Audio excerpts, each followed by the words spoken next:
بدنا الأمور في برك مرنيكا هيا وانا بغيتها ورناك يرنيكو هيا.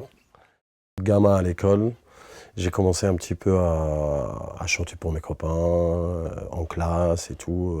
Ça m'a valu plusieurs fois des expulsions de la classe. Et puis un peu plus tard, j'aimais bien en fait aller chercher les mariages, les fêtes. Je savais qu'il y avait toujours un groupe il y avait toujours moyen de chanter une chanson ou deux. Et ça a un peu commencé comme ça, où il y a un soir où j'ai été remarqué par un groupe. J'ai fait une petite chanson comme ça, et à partir de là, ils m'ont pris avec eux. Et j'essayais en fait, je me sauvais à chaque fois le jeudi soir. Je me sauvais, enfin, je partais en cachette, quoi, parce que j'avais pas le droit de sortir. Je partais en cachette et j'allais des fois faire un mariage. Je rentrais à pas d'heure. On appelait ça le Palais de Jeunesse. C'était une fabrique une briqueterie, voilà, une fabrique de briques, je crois qu'on dit comme ça. Ouais. Et ils ont créé donc des locaux de répétition et tout. Donc là, c'est devenu un peu plus pro pour moi, puisque j'avais un vrai groupe. Et puis j'allais répéter souvent après l'école ou le week-end. Et puis la mairie de Sidi Bel Abbès à l'époque, elle était un peu, elle essayait quand même de nous soutenir. Donc quand il y avait un événement, je ne sais pas moi, dans une colonie de vacances ou même dans des casernes. On a même joué dans des casernes ou des fois dans des fêtes, fêtes nationales et tout. Et du coup, on allait faire un petit concert. Et ça a duré jusqu'à. Après, j'étais viré de l'école, bien, bien sûr, parce que pour moi, c'était la musique, rien d'autre. Hein. J'ai essayé de faire des petits métiers à côté, une formation de couture. Et bon, c'était pas mon truc, c'était vraiment pas mon truc. Donc j'ai continué comme ça jusqu'au... Il y a eu les émeutes de 88, où là, j'ai pas eu la chance, j'ai été embarqué et j'ai passé une sale semaine en prison, quoi, à cause des événements et tout. Et donc à partir de là, il y avait comme quelque chose qui était cassé chez moi, et l'envie de rester et de faire sur place me disait plus rien en fait. Mon envie c'était de partir, quoi. C'était vraiment de partir. Surtout quand j'ai vu que quelque part nous on était gamins, on était innocents. Hein. On est sortis dans la rue, on a couru, on a cassé, mais c'était un cri de colère, une révolte. Pour nous c'était notre printemps, quoi. C'était notre printemps. Sauf qu'à cette époque-là il n'y avait ni Facebook, ni Twitter, ni aucun relais médiatique pour ça. Donc on était un peu seuls et isolés. Et ce qui s'est passé par la suite, c'est que ce printemps arabe, parce qu'on a vraiment il y avait de la fusion, il n'y a jamais eu autant d'associations, il y avait des manifestations tous les 2-3 jours de mouvements, je sais pas moi, féministes, pour la culture, etc. Donc vraiment, c'est une très très bonne période pour nous tous, à cette époque-là, en 88 jusqu'à 90. Et après, on a eu l'impression que cette révolution et ce printemps a été volé, quoi. Ça a été volé par, on sait qui c'est, hein, on les connaît, ils sont encore là, c'est encore des stars aujourd'hui. Et ça a été volé, et donc moi j'ai été un peu dégoûté. Tout ce que j'avais envie c'était de partir. Et donc je suis parti en 90, je suis arrivé en France. Voilà. En France au début c'était pas simple de faire sa place, ni de quitter son pays. Hein. On arrive ici, bon, il y a plein de choses qui m'ont plu, à commencer par Noël, les guirlandes et tout ça. Et puis après, très vite, le froid est arrivé, le mois de décembre est arrivé, et la réalité, quoi, dure et crue, quoi. Moi, j'étais assez jeune, donc quitter le cocon familial pour me retrouver à Paris un peu livré à moi-même. J'étais un peu dans la famille, mais pas que. Des fois, je partais, j'avais envie de faire quelque chose aussi, quoi. Donc les premières années, ça a été un peu des petits boulots. J'ai joué dans des cabarets un peu miteux. J'ai fait pas mal de cabarets, donc j'avais toujours peur parce que c'était des ambiances quand même pas simples, des ambiances de nuit, des cabarets à Paris. Et, ça a duré quelques temps quand même, quelques années. Jusqu'au moment où j'ai commencé à... j'ai fait une rencontre avec un groupe qui s'appelait Tout Couleur, un groupe afro-sénégalais qui m'ont proposé de faire un featuring. J'ai coécrit quelques titres et tout ça avec eux.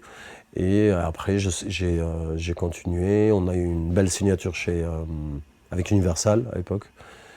Et puis à partir de là, j'ai aussi continué. J'ai rencontré Nab.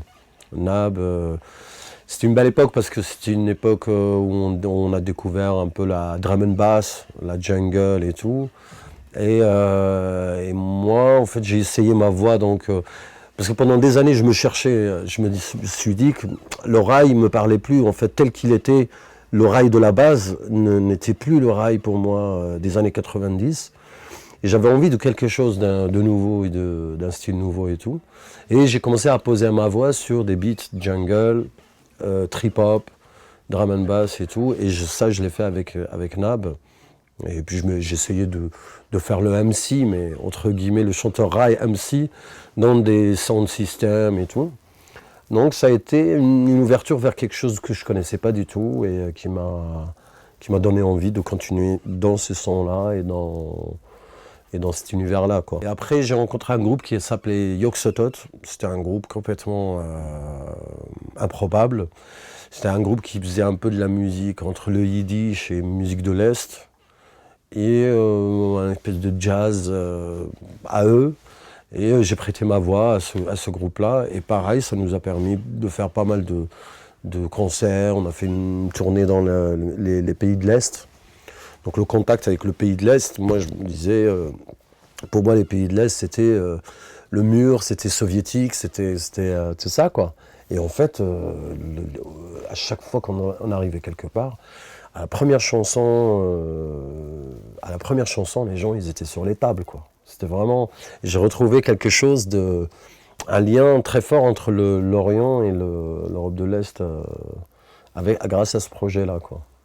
Une superbe rencontre aussi, Natacha Atlas, que j'ai rencontrée en Espagne. Elle m'a vu chanter et puis elle est venue comme ça, cette petite femme super timide.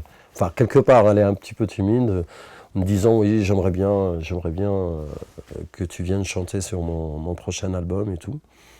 Moi, évidemment, j'étais super content parce qu'elle fait partie des artistes à l'époque qui m'ont marqué, qui m'ont donné envie de creuser un peu plus dans la fusion et dans l'électro et tout. Et elle, avec les trans globales, les 3-4 premiers albums que j'ai entendus d'elle, moi j'ai adoré ça. Ça m'a semblé comme une évidence quand je l'ai rencontrée.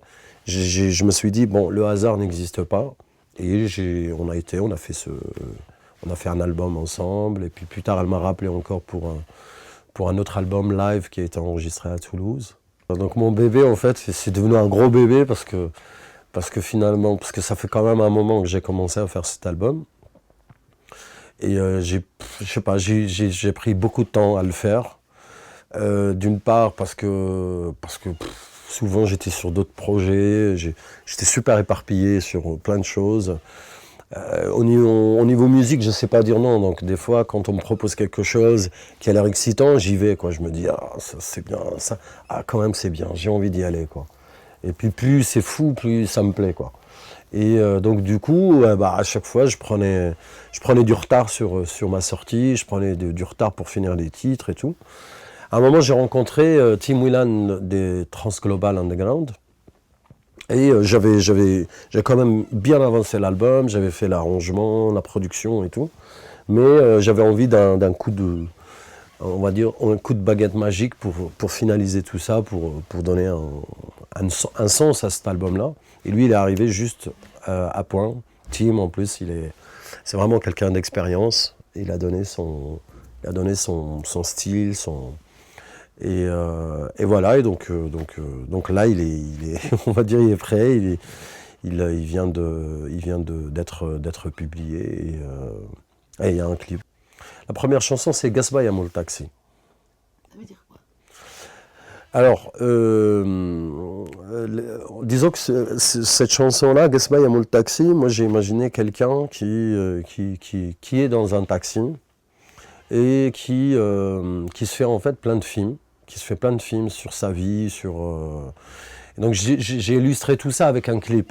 Mais le clip, on ne voit pas du tout quelqu'un dans un taxi, en train de se balader dans un taxi. Non, on voit tout autre chose. On voit quelqu'un de violent, qui abuse complètement de la drogue, qui est complètement parano et jaloux de sa compagne.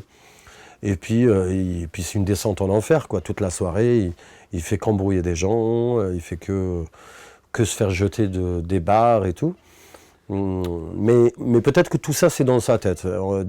Et Gaspa Yamoul Taxi, c'est comme si, en fait, ce personnage-là, il est dans un taxi et il n'arrête pas de demander au chauffeur de taxi, mets-moi la Gasba, en fait. Mets-moi le style, la Gasba, donc la musique folklorique avec la flûte.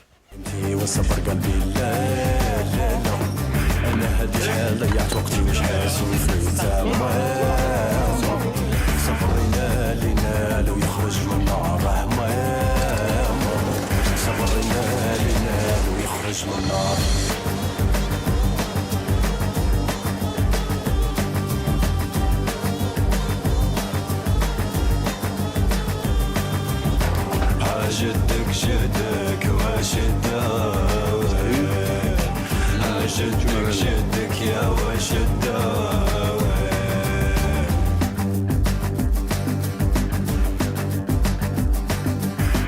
مخلوع عن الناس راها طير طيره واحد يبوسك واحد يبوسك واحد يسمع في حبيبته وبالك تجي زعما تجي Gasba, en fait, c'est le style, enfin c'est la flûte, c'est une flûte à la base, mais c'est devenu un style musical. Mais c'est vraiment la musique, oui, bien avant le rail, et c'est ça qui a donné naissance au rail moderne qu'on connaît, quoi. Tout ce que je sais, c'est que je voulais que la musique moderne, on va dire, le côté moderne de la musique, soit au service du morceau, et du folklore, ce qu'on peut appeler le folklore, hein, soit au service du traditionnel et non l'inverse. C'est-à-dire que je ne voulais pas que la musique traditionnelle soit au service d'une musique moderne. Donc ça aurait pu être de la musique indienne ou de la musique chinoise ou africaine, comme un détail qui va colorier un morceau. Non, moi je voulais plutôt l'inverse. Je voulais juste que le côté moderne donne de l'énergie et de l'impact à une musique qui est entre guillemets un peu roots, un peu traditionnelle, quoi.